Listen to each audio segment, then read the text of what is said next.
Hello अस्सलाम वालेकुम viewers, कैसे हैं आप सब। हमने कल पढ़ा था पी बी बी टी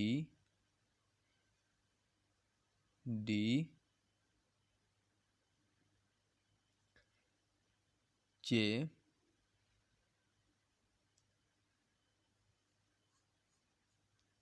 जे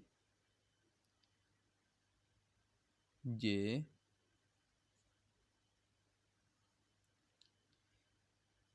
के गे एफ और वी। ये था कल वाला सबक जो हमने कल आपको पढ़ाया था, जो सिखाया था। आज का जो सबक है वो है एस, यानी कि left to right half circle. ठीक है, ये आपके बेसिक सबक हैं जिनको आपने लाजमी याद करना है, जिनको आपने किसी भी लिहाज से नहीं छोड़ना। इस वीडियो को पूरा देखना ताकि आपको स्टेप बाय स्टेप एक एक चीज़ का इल्म हो सके कि इसको कैसे करना। नहीं तो अदरवाइज़ आप आगे जाके कोई भी एक्सरसाइज नहीं कर सकेंगे। ठीक है, ये आ गया जी को भी हम हाफ सर्कल में करते हैं, जैसे कि मैंने आपको इंट्रोडक्शन में भी बताया था कि जी को आपने हाफ सर्कल से लाइन तक ला के हाफ सर्कल पे ख़त्म कर देना है। एस को भी इसी तरह ख़त्म करना है। आगे आता है इश, इसको हम पढ़ते हैं इश, ISH, इश।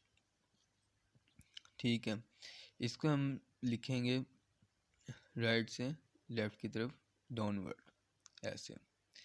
जिसे जैसे मैंने कल आपको बताया था उर्दू में रे लिखते हैं, वैसे ही इसको लाइट वे में लिखना है। और जी को हम ZHEE, जी, यानी कि हे की आवाज़ साथ निकलेगी जी। ठीक है, इसको हम इसी वे में लिखेंगे लेकिन हार्ड में। ठीक है, यानी कि बोल्ड लिखना, थोड़ा सा हैवी लिखना। अब इसकी प्रैक्टिस हम किस तरह करेंगे, सेम वही पैटर्न है, सिर्फ आपने इसको ध्यान में रखना कि आपकी राइटिंग सही से हो सके। तो फिर से हम प्रैक्टिस शुरू करते हैं। S S S S S S. ठीक है, तो फिर से मैं रिपीट कर देता हूँ कि आपने एक वर्ड एक पेज पे पूरा लिखना है। ठीक है, एक वर्ड एक फुल पेज लिखना है। मैं जस्ट आपको प्रैक्टिस के तौर पे ये चीज़ बता रहा हूँ कि आपने किस तरह से प्रैक्टिस करनी है। तो असल पैटर्न यही है कि आपने फुल पेज पे ऊपर यहाँ से शुरू कर लेना, यहाँ तक एक वर्ड को लिख लेना और पूरी नीचे तक लाइनें उस वर्ड के साथ लिखनी और साथ बोलते ही रहना ताकि आपको वो याद हो। ठीक है, तो आगे आ गया जी। ठीक है, जी जी जी जी जी। ठीक है, इसके बाद आगे आ जाते हैं ईश। ठीक है, ये जी, इन दोनों को हम क्या पढ़ते हैं, जी। ठीक है, एस भी पढ़ सकते हैं, जी भी पढ़ सकते हैं, लेकिन स्टेनोग्राफ की ज़ुबान में हम इसको जी ही पढ़ेंगे। और इनको एस एच को इश पढ़ेंगे। इश का मतलब ये कि जिस तरह आप कह लेंगे एडमिशन या कोई और लफ्ज़ हो जाए, उसमें एस एच का इजाफा होता है किसी भी लफ्ज़ के साथ एस एच का। जिस तरह इंग्लिश के अल्फ़ाबेट्स में एस एच का इजाफा हो तो वो उसके सेंटेंस में चेंजिंग आ जाती है एस एच की वजह से। इसी तरह ये एस एच का एक इजाफा है जिसके साथ हम शीन को शो करते हैं, यानी कि शीन को उर्दू में जिसको शीन कहते हैं वो इस्तेमाल किया जाता है।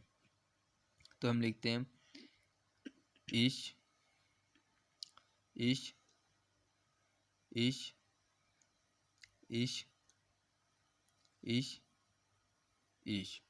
ठीक है, उसके बाद आ गया जी जी जी जी। आप भी साथ साथ बोलें, और मैं फिर से कह रहा हूँ कि पूरी वीडियो देखिएगा ताकि स्टेप मिस ना हो और आपकी प्रैक्टिस में कोई खलल ना आए। ठीक है, तो वी जी जी।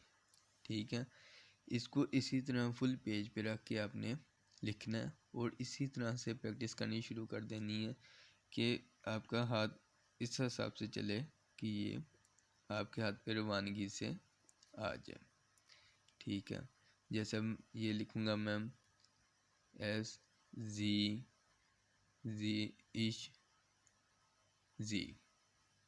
इसी तरह आपकी भी रवानगी बननी चाहिए कि P B T D J J K गे एफ वी।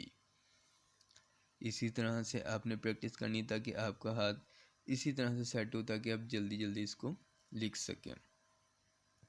तो आगे हम चलते हैं नेक्स्ट सबक की तरफ। अच्छा, आगे हम पढ़ेंगे अब एम। एम को हम किस तरह लिखेंगे? इसको लिखेंगे लेफ़्ट टू राइट, नीचे से ऊपर को लेके जाना, यानी कि कर्व लेके जाना है इसको, और हाफ सर्कल पे ही। जैसा कि आपने ऊपर ये पढ़ा था, मैंने आपको एक इसमें पैराग्राफ पढ़ाया था जिसमें एरो ये शो करता है कि आपने एम एन और इंग, यानी कि एम एन इंग, इनको लाइन के ऊपर लिखना है। काफ और गे, के और गे को भी लाइन के ऊपर लिखना है। ठीक है, तो आपने लिखना है M M M M M M M M. ठीक है, इसी तरह हम लिखेंगे एन। ये कैसे लिखा जाएगा? लेफ्ट से शुरू होगा ये। ठीक है, लेफ्ट से शुरू होगा और राइट की तरफ ख़त्म होगा। आप हाफ सर्कल में ही ये चलेगा। ठीक है, तो किस फिर से लिखेंगे, बोलेंगे एन एन। इसको इस तरह से लिखना है जिस तरह हम उर्दू में बे लिखते हैं, लेकिन बे को हम लिखते हैं राइट से लेफ़्ट की तरफ। ठीक है, और इसको हमने लिखना है लेफ़्ट से राइट की तरफ। ठीक है, N N N N N. ठीक है, आगे अब हम लिखेंगे इंग। इंग, इसका मतलब मैं आपको बता दूं कि इंग इस्तेमाल होगा ING के लिए। ठीक है, यानी कि सेंटेंस में जहाँ पे ING आएगा, जिसमें प्लेइंग हो गया, रीडिंग हो गया, राइटिंग हो गया, वहाँ पे इंग यूज़ होगा ING के तौर पे इंग यूज़ होगा। ठीक है, तो इसको लिखेंगे इंग, डार्क में लिखना है। ठीक है, इसको पेंसिल को थोड़ा सा दबा के डार्क करके लिखना है ताकि उसका जो उसकी शर्त है वो पूरी हो सके। इंक की शर्त ये है कि ये भारी है, सेम ये एन की तरह, लेकिन ये भारी होगा, बोल्ड होगा, जिसको हम इंग्लिश में बोल्ड कहते हैं वैसा होगा। तो ये बोल्ड होगा, इसको हम बोल्ड में लिखेंगे तो इसकी शर्त पूरी होगी, ये इंक बनेगा, वरना ये एन पढ़ा जाएगा। ठीक है, इंक। और सबकी शर्त सेम है कि आपने किसी को भी रास्ते में नहीं छोड़ना, यानी कि लिखते लिखते ऐसे नहीं करना कि ये गलत हो गया तो इसको दोबारा उठा के ऊपर कर दिया, तो ये गलत हो जाएगा। लिखना तो एक साथ ही ऐसे लिखना। ठीक है, अब ये आ गया एल। ठीक है, इसको लिखेंगे नीचे से ऊपर की तरफ, राइट की तरफ, L L L L L और एल, ठीक है। इसके बाद आगे हम लिखेंगे रे, ठीक है। रे को हम लिखेंगे ऊपर से नीचे की तरफ को, लेफ़्ट से राइट की ओर नीचे की तरफ, ठीक है। रे, आर भी बोलते हैं, रे भी बोलते हैं। मैंने सिर्फ आर लिखा, लेकिन इसको आर नहीं, इसको रे बोलना, यानी कि आर ए वाई, रे, ठीक है। तो ऊपर से नीचे की तरफ रे, इसको भी हाफ से शुरू करना है और नीचे लाइन के साथ ला के टच करके ख़त्म कर देना, यानी कि छोड़ देना। रे रे रे रे रे, ठीक है। इसके बाद हम आगे लिखेंगे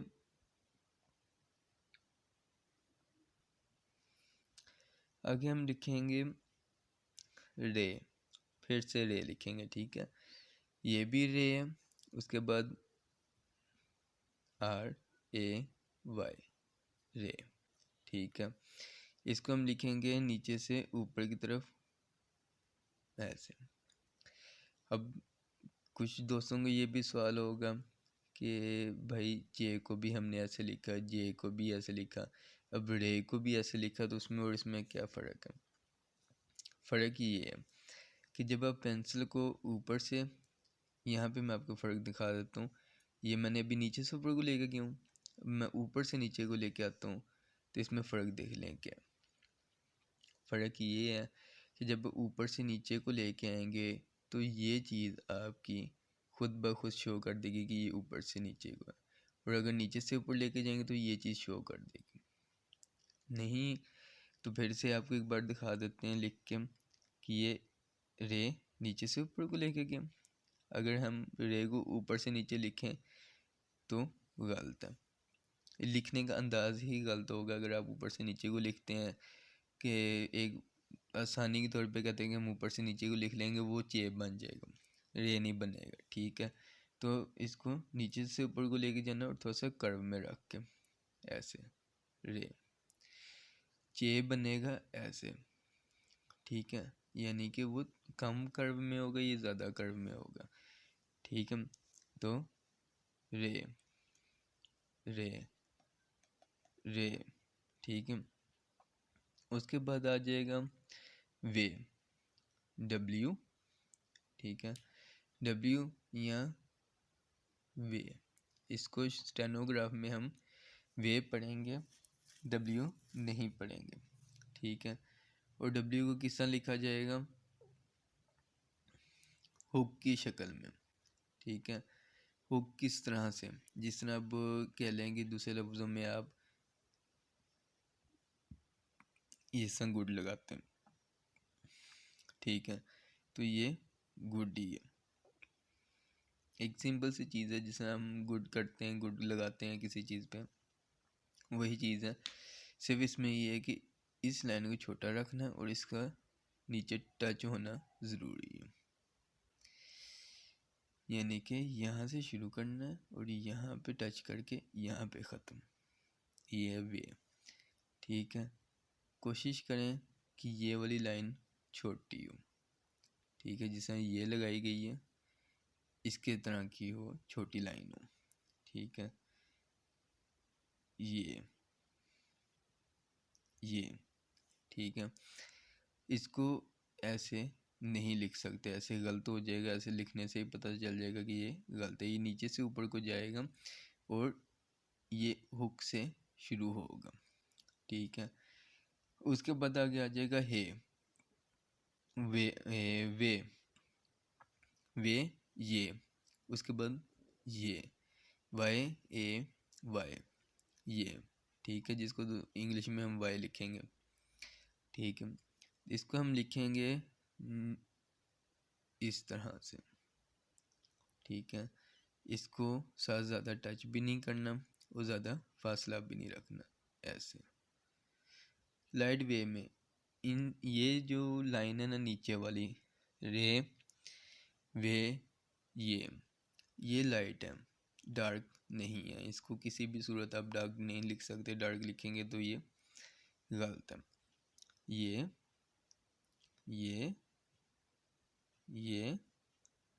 और ये, ठीक है।